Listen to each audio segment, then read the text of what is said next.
Bonjour,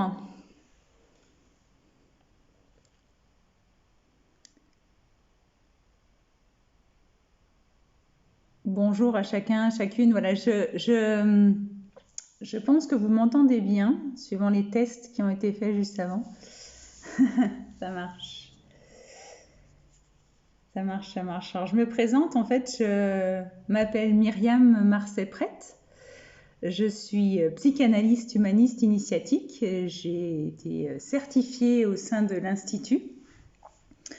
J'ai aussi été initiée à différentes pratiques en bioénergie chamanique qui, dans mon cheminement et dans l'accompagnement que je propose, en fait, s'allie très bien avec la psychanalyse. Voilà. Je transmets également en fait un cursus en fait d'enseignement en fait de psychanalyse transpersonnelle. Voilà. Et là le sujet en fait que je souhaite en fait tenter en tout cas de présenter, euh, d'exposer, de traiter en fait avec vous, s'intitule en fait l'intelligence du rêve et l'intelligence artificielle. Alors juste en fait pour démarrer, je voulais vous faire écouter une vibration.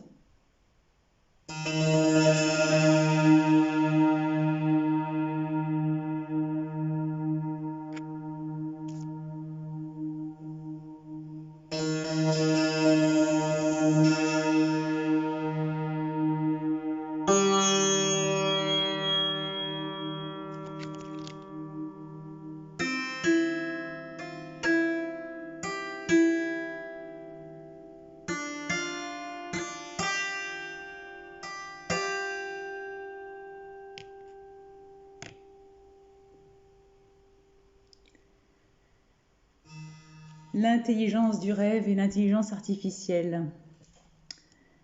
Ce qui m'est venu en fait, c'est une citation de Rumi que j'affectionne particulièrement, qui est un philosophe soufi du XIIIe siècle et qui fait le lien avec un atelier que j'ai animé il y a peu de temps, avec lesquels j'ai aussi fait des associations. La citation de Rumi est la suivante. Il dit « Cet endroit est un rêve. Seul un dormeur le considère comme réel. Puis la mort arrive comme l'aube, et vous vous réveillez en riant de ce que vous pensiez être votre chagrin. » L'intelligence artificielle, l'intelligence du rêve, un vaste sujet. C'est intéressant parce que des choses en fait qui ont été évoquées par Dominique et Valérie, voilà, qui font des liens aussi avec ce que je vais aborder. Pour moi, en fait, ça m'a fait voyager dans différentes associations. Ça m'a fait toucher aussi cette étrangeté qu'est le rêve, tout autant que l'intelligence artificielle. Mais finalement, l'une et l'autre nous révèlent quelque chose d'un immense potentiel. L'une est une simulation et elle manifeste, en tout cas telle qu'elle est pensée à ce jour, une forme de dénégation, de la dissimulation de ce que l'humain ignore ou ne veut pas voir et qui contient le risque potentiel de nous enfermer aussi dans nos illusions.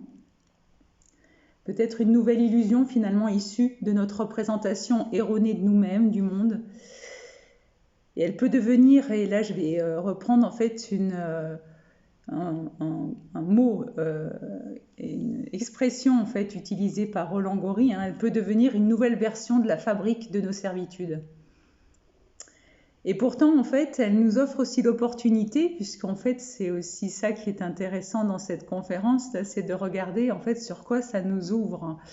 L'opportunité de nous interroger sur ce qui nous fonde en tant qu'être humain, ce qui nous anime, qu'est-ce que l'intelligence, le sens de l'existence et sans doute de choisir aussi.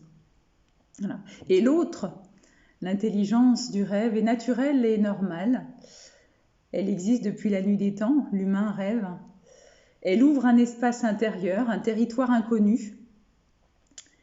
qui peut tendre à nous libérer de nos illusions, de nos traumas, de nos mécanismes de défense, rencontrer l'étranger qui réside au plus profond, l'étranger au cœur du sujet, comme dit Lacan. Voilà. Elle porte en elle, en fait, l'immensité de nos potentiels, celle de la vie elle-même, celle que l'humain porte en soi. Voilà. Elle parle de l'être, en fait, et elle invite à un voyage intérieur exigeant, mais ô combien humanisant. Voilà, c'est sans doute une voie, en tout cas à mes yeux, qui peut conduire l'humain à se réaliser, à s'accomplir et à créer de nouveaux ouvrages, pour reprendre l'expression d'Abraham et Torok dans l'écorce et le noyau. Créer de nouveaux ouvrages, un chemin d'individuation. La conférence, là, cela pourrait s'arrêter là, mais j'avais envie quand même de vous envoyer voyager avec moi, en fait, dans ces méandres de l'intelligence du rêve. Ça m'a fait passer par le mythe de Prométhée. Le mythe de Prométhée, qui est un titan, dans la mythologie, c'est des créatures primordiales qui agissent au service des dieux. Et Platon, dans son œuvre, en fait, expose en fait le mythe de Prométhée en mettant en scène deux titans, Prométhée et Épiméthée, qui est son frère. Voilà. Et ils sont tous deux chargés par les dieux de façonner les espèces animales et d'attribuer à chacune d'elles les facultés, les qualités en fait appropriées. Et Épiméthée va insister pour accomplir en fait le travail seul, en demandant à son frère Prométhée de venir vérifier son travail une fois qu'il sera achevé. Voilà ce que Prométhée accepte. Et Épiméthée va attribuer avec soin les facultés en fait à chacune des espèces, mais il s'aperçoit qu'il a oublié la race humaine, voilà, laquelle se retrouve totalement dépourvue, nue et fragile. Voilà, les deux titans sont donc embarrassés et bravant l'interdit, Prométhée décide d'aller voler le feu sacré de l'Olympe. Il va le voler à Héphaïstos, qui est le dieu du feu, de la forge et de la métallurgie, et à Athéna, qui est la déesse de la sagesse. Donc c'est un symbole de la connaissance concrète et abstraite, et il va en faire don aux humains. Et ça va permettre à l'humain de maîtriser les arts, de maîtriser les sciences et les techniques, et de pouvoir en fait subsister par elle-même. Voilà. Et c'est ainsi que va naître l'humanité, en fait, les humains disposant d'un pouvoir qui au départ ne leur était pas destiné. Et les dieux vont décider de punir en fait Prométhée. Alors cette connaissance, elle est liée à la conscience. Elle dépasse le simple savoir, puisqu'elle dynamise, elle est animée par quelque chose d'autre. Le feu de la connaissance était en fait dans la représentation grecque réservé aux dieux. Voilà. L'utiliser comporte un risque de dérive. S'il est mal maîtrisé, c'est-à-dire utilisé sans conscience, le feu, il est susceptible de tout ravager sur son passage, détruisant la nature, annihilant les espèces et l'homme lui-même. Finalement, ce mythe, il est un peu une métaphore qui explique l'ambition démesurée, l'hybris, ou la folie des grandeurs des hommes, leur envie de se mesurer aux dieux, de prendre leur place. Alors ça renvoie aussi à un autre mythe qu'on connaît dans notre culture judéo-chrétienne, le mythe du livre de la Genèse, qu'on appelle le péché originel. Voilà. Et qui illustre aussi le décentrage, le déracinement en fait de l'humanité, et les hommes se considérant désormais comme les seuls maîtres de la nature. Voilà, ça nous fait face en fait à un dualisme. L'homme se voit comme extérieur à son environnement et va chercher à le contrôler. Je parle de contrôler, pas maîtriser, contrôler. L'homme possède le feu sacré de la connaissance, mais en est-il vraiment digne? Voilà. Et dans les philosophes contemporains, certains vont faire des liens avec ce que nous vivons aujourd'hui. voilà, en faisant allusion aux risques inconsidérés qui sont liés au comportement humain de certains choix techniques par rapport à l'équilibre en fait naturel, l'équilibre humain et l'équilibre en fait de notre planète.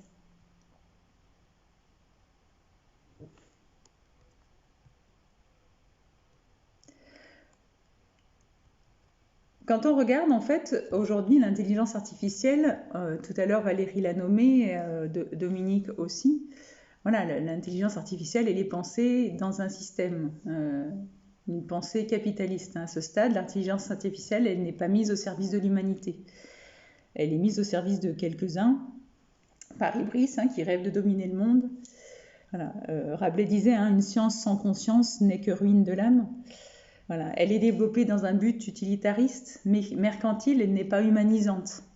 Elle va couper toujours un peu plus l'humain de lui-même, de ses besoins profonds, dans une quête de performance, mais aussi en faisant des fausses analogies, de promesses de performance, de rapidité, d'accumulation de savoir, ce qui est probablement en fait réel, mais qui nous, au service de quoi, de qui, et qui fait qui, pourquoi.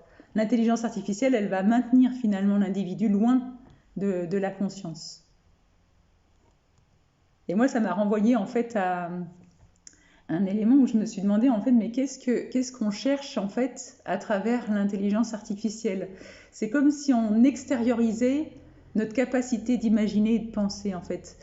Quelque part, il ne s'agit peut-être pas tant de rejeter ces technologies en tant que telles et ce qu'elles peuvent apporter potentiellement, mais surtout d'observer la représentation qu'on cultive à leur égard et s'interroger sur ce qui se joue dans notre relation à elles et qui va faire sans doute la différence. Dans les discours du champ de l'intelligence artificielle, on exploite beaucoup la fausse apparence d'analogie, quand on va soutenir que les technologies de l'IA, IA d'ailleurs, IA en russe ça veut dire je, voilà, de l'intelligence artificielle, elles pensent, elles parlent, elles perçoivent, elles se souviennent, elles ont une faculté de discernement. Simondon dit la chose suivante, en fait il dit que les productions artificielles que constituent les machines ou technologies, aussi performantes soient-elles, ne perçoivent ni ne pensent, elles fonctionnent. Elles sont basées sur des processus qui reposent sur la création et l'application d'algorithmes capables de simuler l'intelligence humaine, mais une intelligence en fait qui est juste cognitive, pour se rapprocher le plus possible du comportement humain. Voilà. Et pour ce faire, elle va avoir besoin d'une quantité de données, d'une capacité de traitement très élevée, quantité de données qui sont produites par les humains. Les technologies en fait de l'IA n'ont pas de conscience. Le latin conscience, voilà, signifie en fait qui sait avec soi-même. C'est le psychiatre Henry Hay qui dit en fait la conscience nous ouvre les portes de notre propre connaissance. Les technologies de l'intelligence artificielle n'ont pas cette faculté de se penser elles-mêmes et encore moins de se penser comme faisant partie d'un tout. Sauf si peut-être en fait en rentrant ces données-là, on leur apprend. Mais néanmoins, je ne suis même pas sûre en fait qu'on y arrive. Stiegler, en fait, qui est un philosophe, disait en fait qu'au fur et à mesure de l'évolution des techniques, l'être humain ne cesse de déléguer ses fonctions noétiques, c'est-à-dire sa capacité de penser, dans ses organes prothétiques. Et en fait, lui, il pense que notre fonction de l'imagination, elle se voit reconfigurée par les systèmes de calcul des algorithmes qui va suggérer automatiquement aux individus psychiques les objets qu'ils sont censés désirer à partir des profils statistiques qui leur ont été attribués. Voilà, on est dans une hypertrophie en fait de l'entendement automatique, voilà, qui va court-circuiter en fait notre capacité d'imagination, de rêver, de penser, avec un risque en fait pour Stiegler en fait de dénoétisation, c'est-à-dire d'anéantissement en fait de notre capacité de penser. Simondon le disait aussi de cette façon, et ça m'a plu en fait de le lire, parce qu'effectivement il s'agit sans doute de ça, c'est que le robot est un objet artificiel dont la fonction est d'imiter l'homme et suppose une conscience spectatrice qui s'illusionne. Intéressant.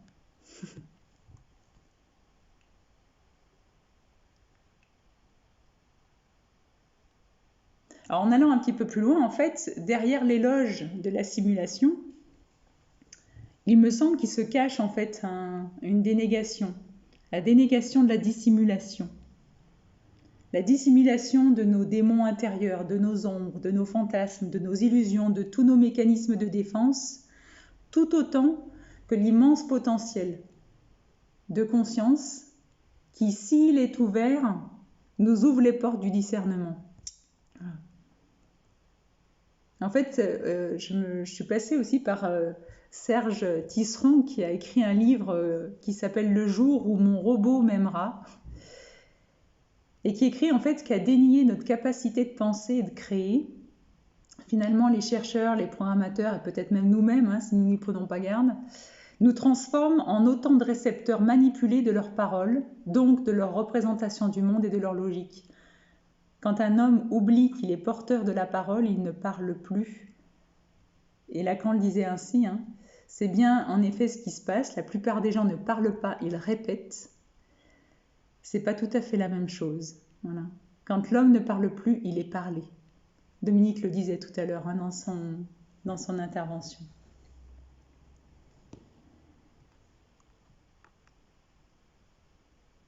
Alors finalement, en fait, cette représentation de l'intelligence artificielle est le symptôme du malaise de notre civilisation. Je vais reprendre le titre en fait d'un ouvrage de Freud à partir de là. À partir d'une représentation erronée de notre être et du monde. On vit dans un système qui est comme un cyclope au pied d'argile, hyper connecté, globalisant, qui annihile en fait toute autre forme de pensée. Donc la différence est l'accès en fait à la capacité de rêver notre monde et de le symboliser. Donc un système en fait qui porte en lui potentiellement en fait une déshumanisation, une vision très réductrice en fait de l'humain, un humain diminué. Et ça parle de quoi? Ça parle de nous, de la représentation qu'on a de nous-mêmes, collectivement, individuellement, à se poser la question. En fait, le problème qui se pose n'est pas tant de savoir si la technologie a une vraie intelligence ou une vraie émotion,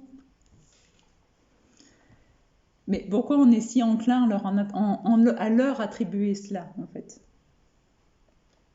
Alors moi, ça m'a renvoyé aussi à une conférence qu'on avait faite en fait sur l'année dernière où j'avais abordé en fait l'effondrement, la crainte de l'effondrement.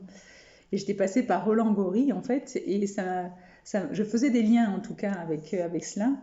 Et finalement, cette représentation erronée et illusoire de notre monde, qui est le reflet de notre représentation en fait inconsciente de nous-mêmes, notre monde intérieur.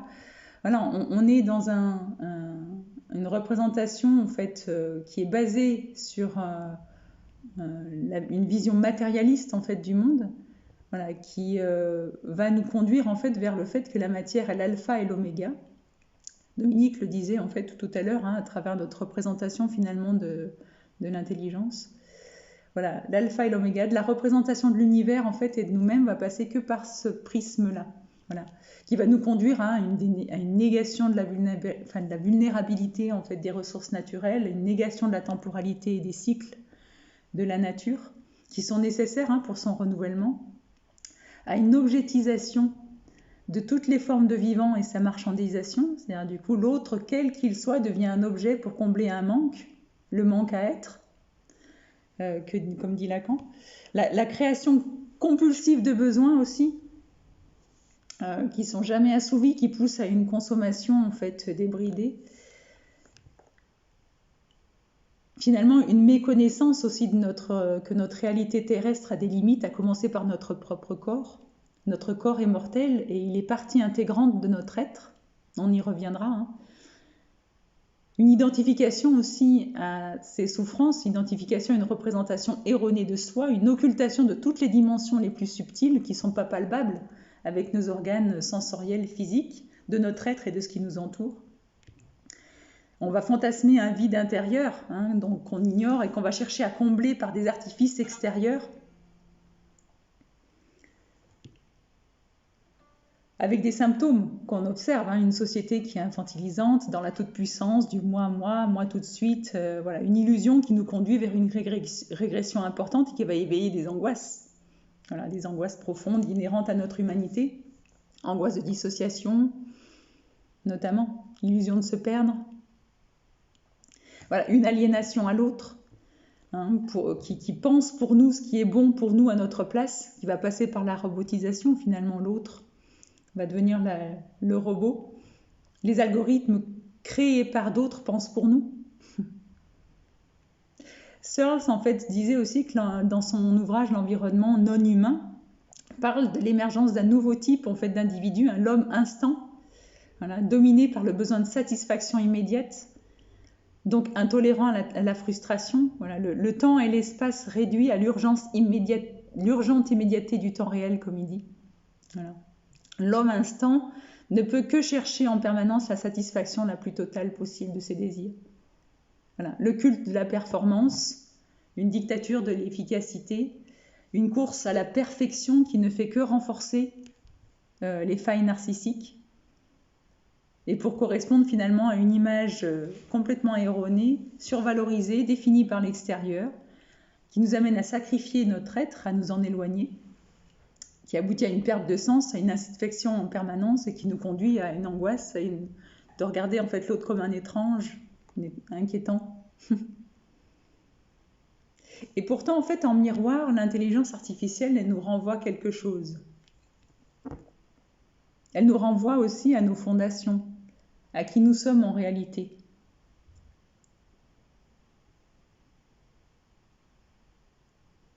La représentation en fait, de l'intelligence artificielle telle qu'elle est pensée aujourd'hui n'est que le reflet de notre représentation, c'est ce que je viens de dire, inconsciente de nous-mêmes, l'image inconsciente du corps que nous ignorons.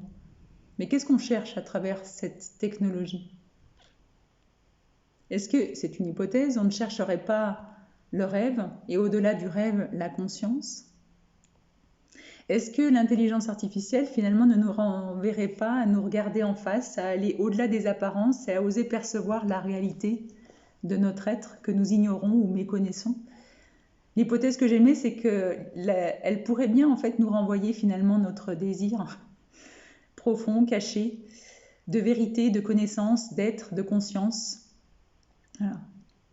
Qui nous sommes en fait, un individu non séparé, relié, conscient qu'il est conscient, capacitaire à se penser par lui-même et à penser de ce fait le monde. Et tout ça suppose en fait un chemin, un passage qui rabote. Qui rabote les conditionnements, les illusions, un changement de regard, un changement de paradigme, un retournement. Voilà, pour découvrir finalement qui nous sommes en vérité, un mouvement en fait qui ne peut passer que par soi.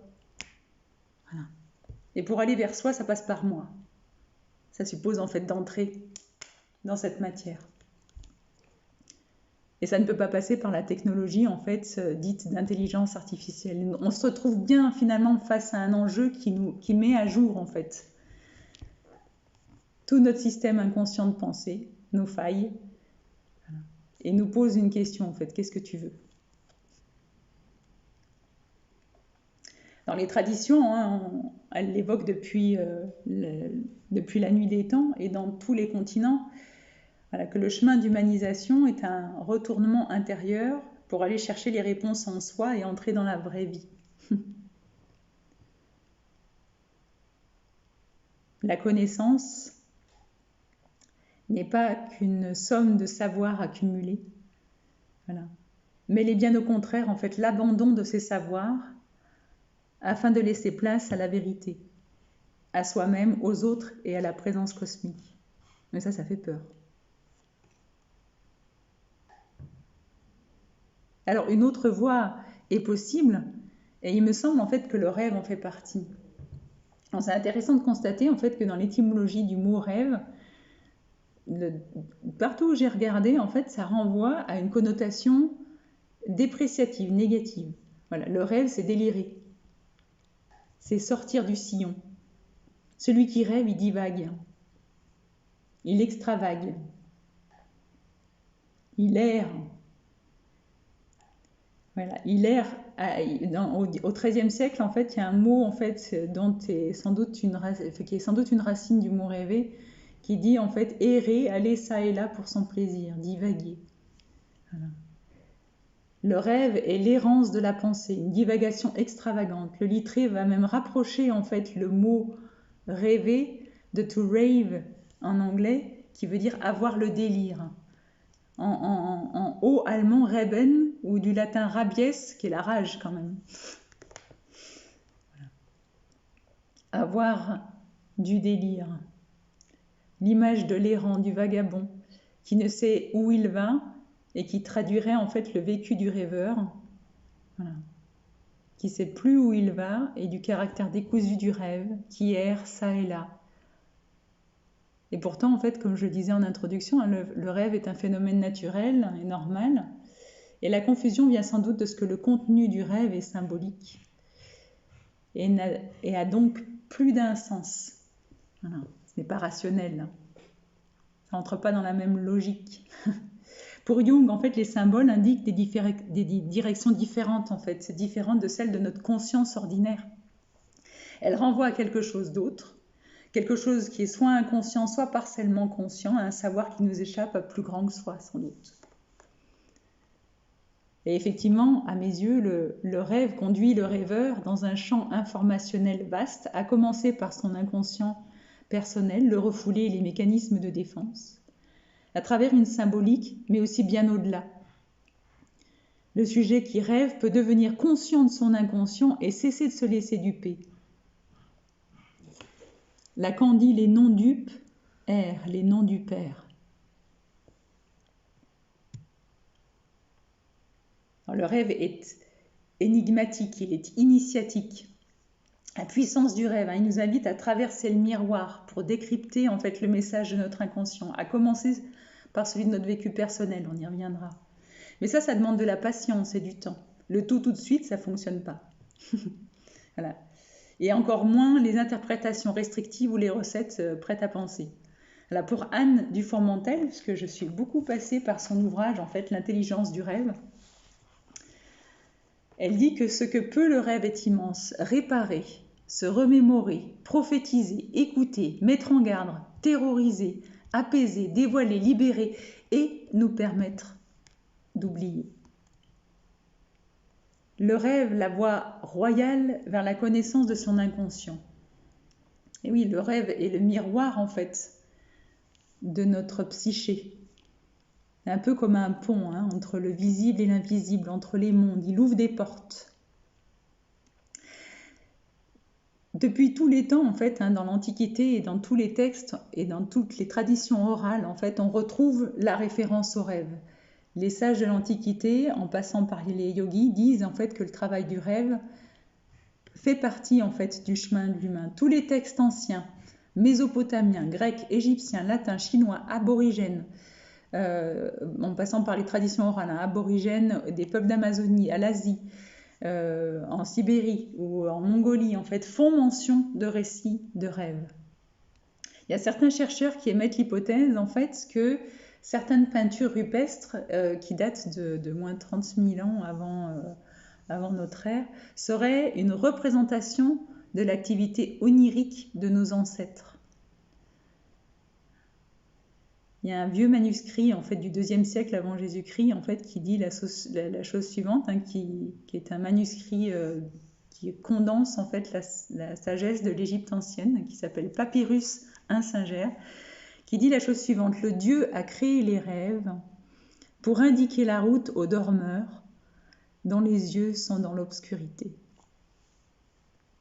Peut-être sommes-nous encore dans l'obscurité, mais quelque chose bouge. Finalement, Freud ne s'y est pas trompé. Voilà, pour lui, le rêve est une voie d'accès à notre intériorité et son interprétation, la voie royale de connaissance de notre intériorité, de notre inconscient. C'est à partir de l'auto-analyse de ses propres rêves, mais aussi de ceux de ses patients, que Freud a conceptualisé la démarche analytique par l'association libre notamment, et a donné naissance à la psychanalyse en fait, comme une exploration de son inconscient.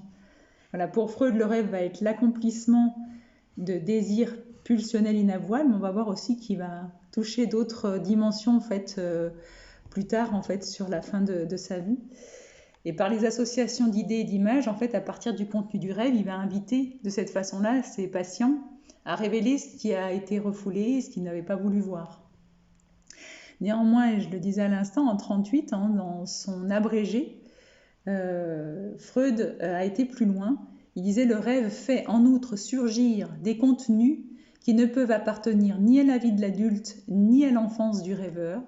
Il faut considérer ce matériel-là comme faisant partie de l'héritage archaïque, résultat de l'expérience des aïeux, que l'enfant apporte en naissant avant même d'avoir commencé à vivre. Dans les légendes les plus anciennes de l'humanité, ainsi que dans certaines coutumes survivantes, nous découvrons des éléments qui correspondent à ce matériel phylogénétique. C'est ainsi que le rêve offre une source de renseignements appréciables sur la préhistoire humaine. Voilà. Jung va le dire aussi, en fait, d'une autre façon, c'est qu'effectivement le rêve est constitué de cet inconscient personnel, le refoulé, les mécanismes de défense, mais aussi un vaste champ informationnel qui intègre et la dimension collective, mais aussi spirituelle. Et aller à la rencontre du rêve, finalement, c'est accepter, comme disait Anne Dufourmentel, de traverser les lignes ennemies. Avant de pouvoir faire alliance, ça va être de commencer par rentrer dans un territoire qui est peuplé de vestiges, de guerres refoulées, qui ont été passées sous silence, qui ont été ignorées tellement en fait que du coup elles recommencent leur histoire dans le présent. Finalement, on projette sur nos écrans extérieurs notre écran intérieur tant que nous ne sommes pas conscients de ce qui nous anime. L'ennemi dans ce territoire, en fait, ça va être nos peurs, nos compromissions, nos dénégations, nos loyautés familiales, nos conditionnements sociaux et l'histoire qui nous traverse. Le rêve est aussi une voie qui nous reconnecte à notre capacité de penser et de nous penser. Alors ça renvoie en fait à la manière dont on se construit. En fait, la majorité de notre vie psychique est régie par la sphère inconsciente de notre conscience. Et c'est un peu la révolution pour moi qui a été opérée par Freud, qui réside dans cette citation là: le moi n'est pas maître dans sa demeure. On vit dans l'illusion en fait qu'on est maître de soi. Nous nous vivons en fait comme séparés de nous-mêmes. On se vit comme identifiés à des représentations erronées de nous-mêmes, issues d'injonctions, de croyances, de modèles, de pensées, les relations aux autres et au monde. Voilà. Et cette identification, si elle est nécessaire dans la construction du petit homme, à un moment donné, en fait, les cuirasses qui vont se fabriquer vont devenir plus des entraves qu'autre chose et une illusion.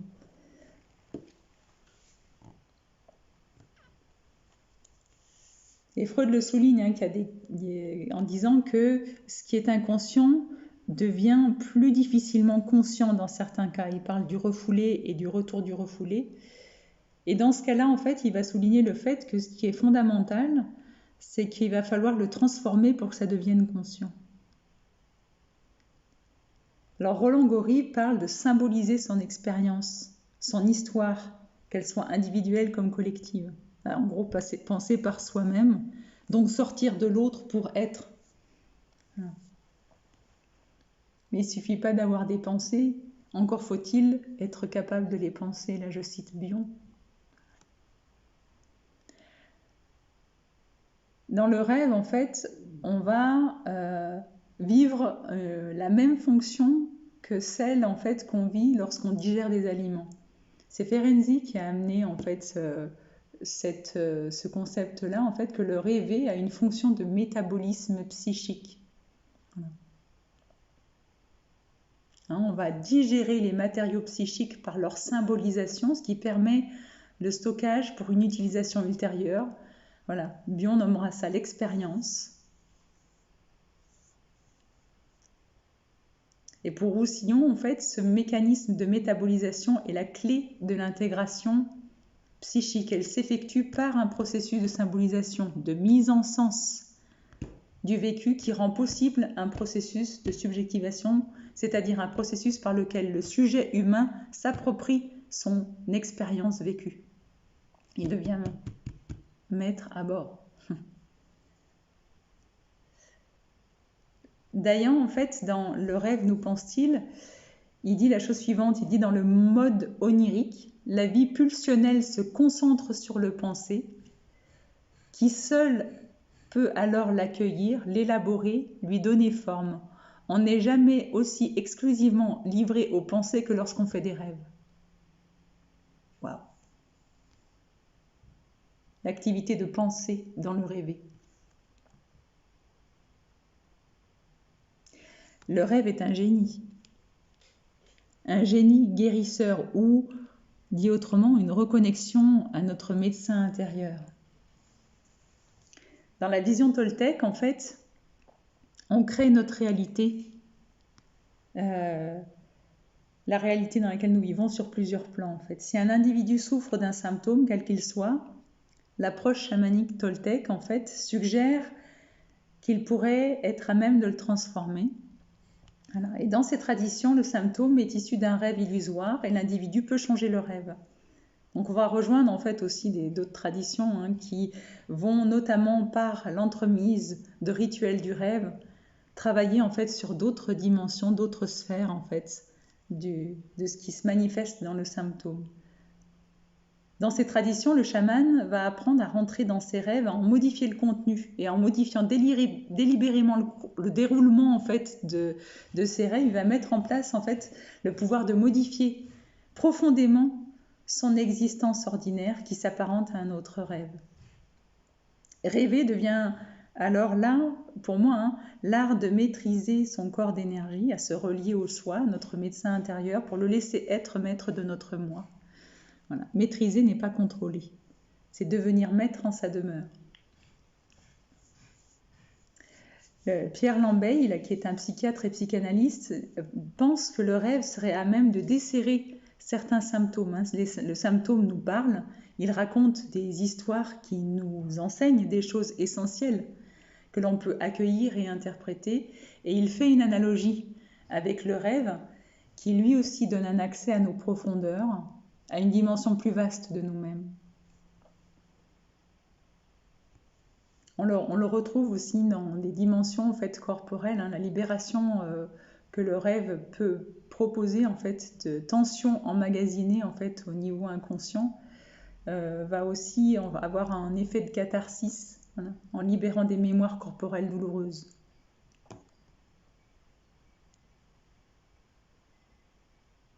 Le rêve est un génie, ce qui nous apprend à créer, à réenchanter notre monde. Le rêve est l'art premier. Voilà. Il y a un cinéaste japonais qui dit que l'humain a du génie quand il rêve. Le rêve, en fait, est un mélange de sagesse et d'ingéniosité. Il ne ment pas ni ne s'illusionne, comme le souligne Jung. Il manifeste dans un langage symbolique tout ce dont nous avons besoin, tout ce que nous avons besoin de savoir. Voilà, il révèle le sujet, puisqu'il n'y a de sujet que l'inconscient, et que l'inconscient est structuré comme un langage, qui n'est pas qu'un langage verbal. Le rêve, en fait, il va révéler notre puissance de transformation psychique qui humanise. Il réorganise ce que nous croyons muet ou sans possible. Il va agir en nous comme une force qui vient découdre le passé pour permettre de l'habiter autrement. Alors parfois avec peur et violence, mais le rêve ne dit pas en fait ce qui va arriver, il va inaugurer un autre chemin.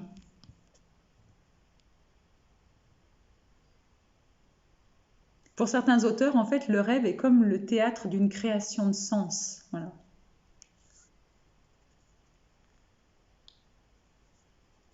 C'est-à-dire que non seulement le rêve a une activité créatrice de pensée, mais il passe du statut de déchet digestif à celui d'une œuvre de création.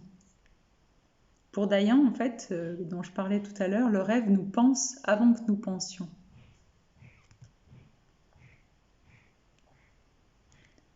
Le rêve, il nous donne aussi une puissance de vision hors du temps. Anne Dufourmentel dit la chose suivante: avec la capacité de rêver, l'humain convoque une intelligence aussi vaste de la perception qui dépasse de toutes parts la conscience ordinaire. En fait, le rêve nous connecte à l'infini des possibles, de nos potentialités, au-delà des limitations de notre corps physique, tout en les intégrant. Dans les traditions spirituelles de tous les continents, on retrouve le rêve comme une pure intelligence, comme la conscience. C'est une porte ouverte sur un espace bien plus vaste que le connu. Et ça ne passe pas par le tamis du mental. Des conditionnements, des interdits, il les révèle en revanche. C'est Freud qui disait du rêve qu'il nous connecte hors du temps.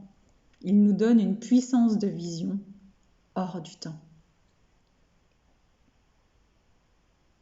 Et finalement, en fait, à l'instar des traditions spirituelles, le rêve va nous réconcilier les temps, abolir les distances, anticipe les événements, faire revivre les morts, amplifie les sensations, délivre des messages initiatiques, solutionne des problèmes, guérit, permet la télépathie, comme l'évoquent les traditions aborigènes ou en Malaisie. Pour Anne Dufourmentel, en fait, le rêve porte en lui les prémices, la gestation d'un monde à venir que nous portons déjà, dont les prémices nous sont données dans l'énigmatique présence à nous-mêmes du rêve.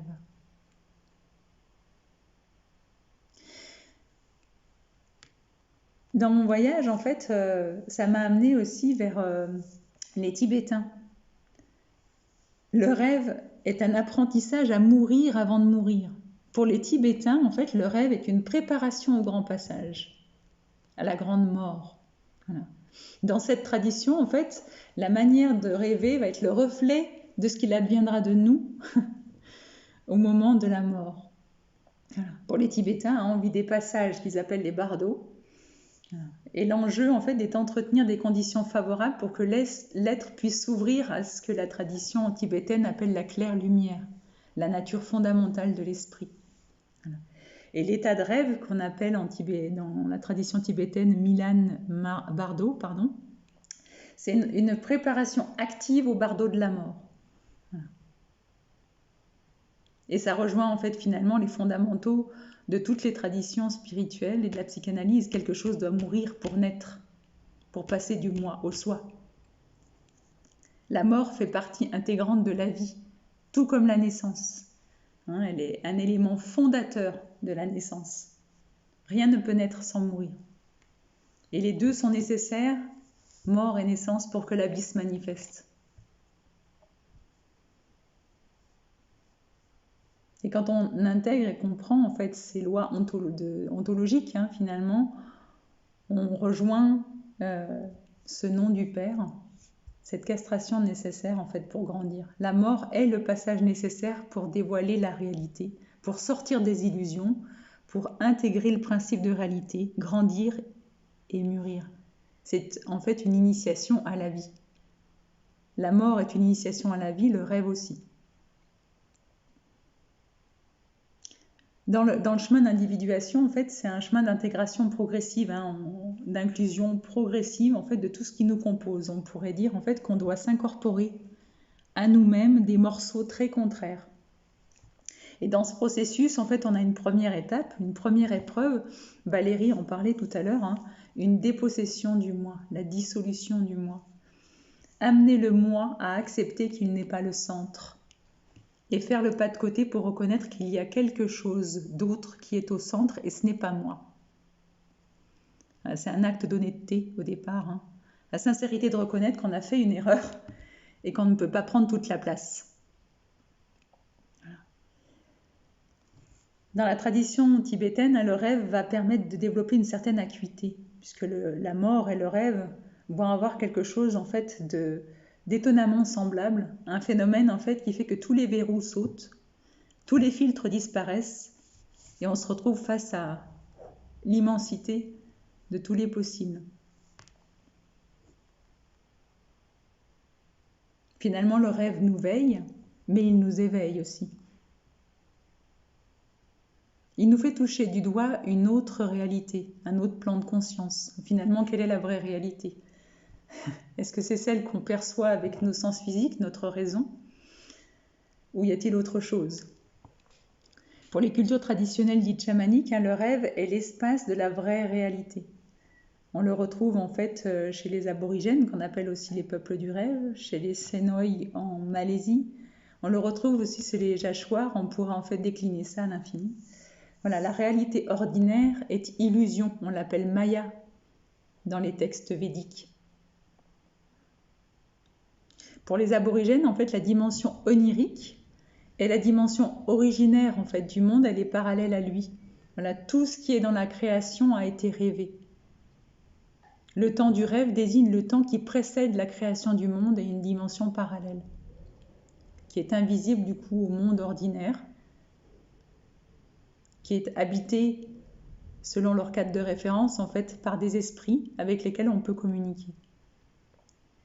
Pour ces peuples, le rêve va être la source de savoir et l'accès à une dimension plus vaste que notre conscience ordinaire. On va l'appeler comme on voudra. Dominique touchait du doigt cela tout à l'heure, le champ unifié, la conscience universelle, le grand esprit, Dieu. Et le rêve était aussi une invitation à l'action. Le Talmud en parle. Un rêve qu'on n'interprète pas est comme une lettre non lue. Et chaque rêve a son interprétation. Finalement, le rêve, il nous invite à l'écoute et à l'interprétation, donc une mise en mouvement, en action. C'est pas être passif, justement. C'est être actif, mais d'une autre façon. Voilà, une action qui peut nous conduire, du coup, à sortir de la glaise, de l'immobilisme, de nos schémas récurrents. D'intégrer ce corps, ce moi-corps, l'animer d'un nouveau champ de conscience. Et en somme, harmoniser nos pulsions de vie, nos pulsions de mort, donner du sens à ce que nous vivons. Le sens, c'est à la fois la signification et la direction. On crée. Mais l'interprétation suppose aussi une règle. C'est que j'ignore tout. Je ne sais pas.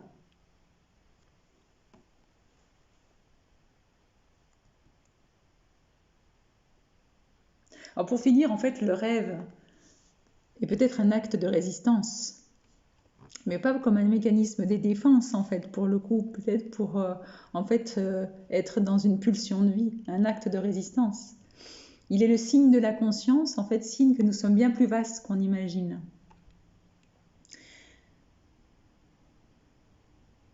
Pour Anne Dufourmentel, en fait, le rêve a ce privilège extraordinaire d'être, comme en a fait l'hypothèse Freud, hors du temps, mais de pouvoir signifier le temps. L'intelligence du rêve est donc à même de penser en temps réel cette mutation. Et elle dit la chose suivante, que le transhumanisme ne soit plus une idée d'avant-garde, mais un mot déjà usé, dépassé, donne la mesure de ce qui nous attend. C'est notre présence au monde, à commencer par notre monde intérieur, et peut-être même, qui sait, la présence de l'humanité au monde qui l'a vu naître, que ce bouleversement interroge de manière si radicale. Nous avons donné à la technique les moyens de disposer de nos désirs, de réguler nos besoins, d'anticiper nos visions, c'est-à-dire de nous penser. Que peut le rêve ? Avec la capacité de penser, le rêve va mobiliser une capacité de conversion qui ouvre le champ des possibles, de créativité, de réenchantement. Une conversion qui est parlée dans toutes les traditions. On va parler de retournement intérieur. Finalement, le chemin d'éveil de la conscience, du rêve, est un retournement intérieur qui nous conduit à explorer d'abord la face cachée de notre structure, les refoulés et nos mécanismes de défense, un inconscient individuel, mais qui nous relie à un inconscient plus vaste.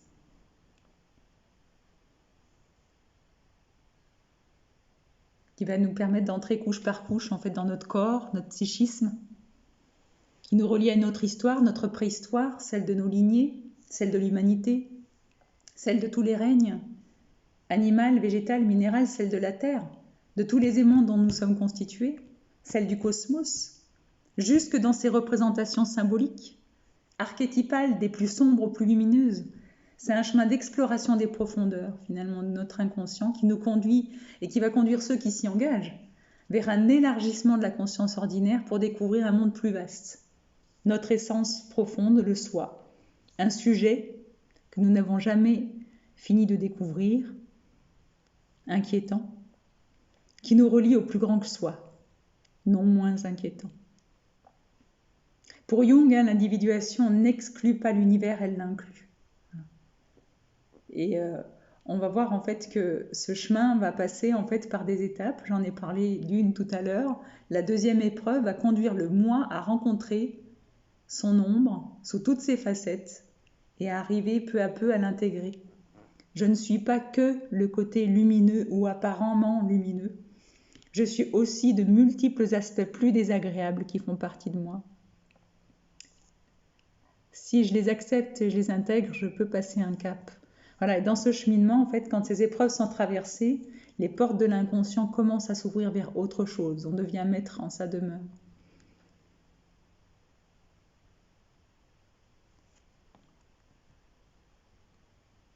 Alors finalement, à mes yeux, il ne s'agit pas tant de repousser la technologie dite d'intelligence artificielle que d'élargir, on peut dénoncer, mais d'élargir en fait nos champs de conscience pour être au clair sur nos projections, sur nos attentes infantiles.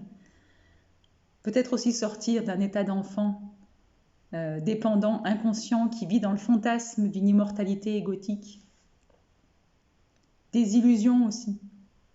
Pour devenir un adulte responsable, conscient de qui il est, de ses limites, à sa place, en ayant intégré ses opposés, pour que cette mutation en route soit au service de l'humanité et du vivant.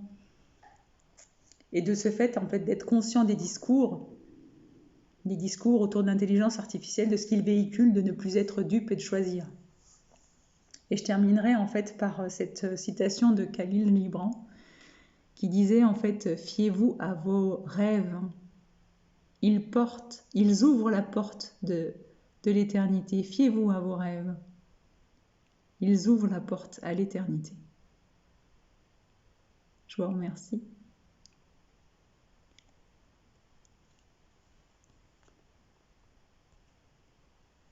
Alors, si vous avez des questions, je vous écoute, mais il faudra m'appeler sur le téléphone parce que je vous entends. Je t'entends là. Ah, je t'entends. Merci. Bon, c'est pas une question, c'est... Enfin, si, j'ai une question. Si j'ai bien... Ce que tu disais, c'est qu'en fait, le rêve nous ramène du principe de réalité, du réel en fait, et que l'intelligence artificielle, elle est dans l'illusion. Exactement. Mais ce qui est très subtil, c'est ce qu'on travaille depuis ce matin, c'est qu'en fait, elle maintient l'illusion du moi. C'est ça. Self. Exactement. Alors que ce qui pourrait paraître paradoxal, c'est que le rêve arrête de rêver, parce que c'est ce qu'on nous dit à 7 ans, vu qu'on a l'âge de raison. Arrête de rêver, parce que si tu rêves, si tu continues à rêver, tu n'auras pas le principe de réalité. Alors que c'est complètement l'inverse. C'est complètement l'inverse, c'est ça. Et du coup, je vais être long, parce que je vais vous lire quelque chose. Et du coup, ça fait penser que l'intelligence artificielle fait rêver parce qu'elle nous fait croire que la vie, elle colle. Et il y a plus de 15 ans, notre didacticienne Mireille Amour nous a donné le texte de Lacan sur la vie ne colle jamais. Et je l'ai perdu, ce texte. Moi, je l'ai perdu. Tu l'as? Je ne sais pas qui est. Et il vient d'arriver aujourd'hui sur mon Facebook, parce que je suis connecté. Et je me suis dit, il vient à ce moment-là, parce que du coup, pendant que tu parlais, je l'ai relu. Alors, il peut paraître hyper négatif, mais en même temps, il nous ramène sur du réel. Il nous demande de quitter cette position fantasmatique. Alors, il y a toujours des choses qui ne collent pas. C'est un fait évident. Si nous partons de l'idée qui inspire toute la psychologie classique, à savoir que les êtres humains sont des êtres adaptés, comme on dit, puisqu'ils vivent, et donc tout doit coller. Vous n'êtes pas psychanalyste si vous admettez cela. Être psychanalyste, c'est simplement ouvrir les yeux sur cette évidence qu'il n'y a rien de plus cafouilleux que la réalité humaine.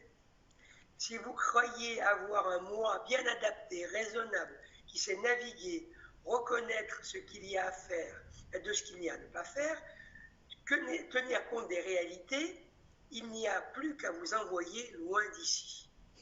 La psychanalyse, rejoignant en cela l'expérience commune, vous montre qu'il n'y a rien de plus bête qu'une destinée humaine, à savoir qu'on est toujours blousé. Même quand on fait quelque chose qui réussit, ce n'est justement pas ce qu'on voulait. Il n'y a rien de plus déçu qu'un monsieur qui arrive, soi-disant au comble de ses voeux, et c'est là, c'est très intéressant comme c'est écrit. Il suffit de parler 3 minutes avec lui franchement, comme peut-être seul l'artifice du divan.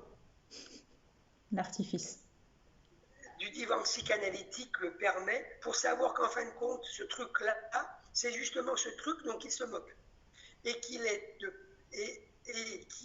plus particulièrement ennuyé par toutes sortes de choses. L'analyse, c'est s'apercevoir de cela et en tenir compte. Ce n'est pas par accident, parce que ça pourrait être autrement, que par une chance bizarre, nous traversons la vie sans rencontrer personne que de malheureux. On se dit que les gens heureux doivent être quelque part. Eh bien, si vous ne vous ôtez pas ça de la tête, c'est que vous n'avez rien compris à la psychanalyse. Voilà ce que j'appelle prendre les choses au sérieux. Au sérieux. Alors, le commentaire que j'ai eu, pauvre monsieur Lacan, il doit être vraiment malheureux de voir les choses ainsi.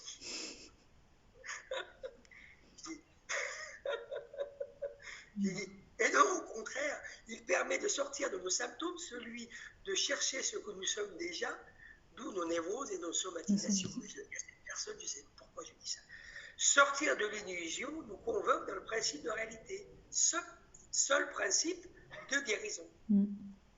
Mais que du coup, cette intelligence artificielle, sûrement malgré elle, parce qu'elle n'en est pas là dans sa compréhension, nous maintient dans ce faux self qu'il faut, sous l'égide de tout le système, comment on va dire, de la pensée, comment ça s'appelle, du développement personnel, nous maintient quelque part. Oui, mais qui rentre en fait dans une représentation de pensée du monde en fait qui est inhérente aussi à notre représentation du monde et là où on en est en fait, notre système. Et c'est bien pour ça en fait que quand tu le disais tout à l'heure et j'ai trouvé ça intéressant en fait quand on dit à un enfant à l'âge de 7 ans arrête de rêver, de quoi on se coupe. Valérie le disait tout à l'heure de notre nature, de la nature du vivant. Du coup, en fait, qu'est-ce qu'on veut là aujourd'hui? C'est un peu la question qui nous est posée finalement. On veut de la robotisation intelligente du moi. Voilà. On a une technologie intérieure qui est puissante. Mais ça suppose d'accepter que ça manque. Voilà. Pour faire le chemin. Voilà. Alors là, du coup, je vois les bouteilles d'eau. Voilà. Tu vois quoi? Là, juste les bouteilles d'eau. En visio, il ne reste plus que Gérard. D'accord. Coucou Gérard. Il te voit si tu veux conclure. Ou s'il y a des questions pour Myriam. Peut-être plus, en fait. Voilà, s'il y a quelqu'un qui veut rajouter quelque chose, parce que je n'ai pas la prétention de détenir aucune vérité. C'est une exploration qui demande une exploration à poursuivre. Ils ont faim. Oui, ils ont faim.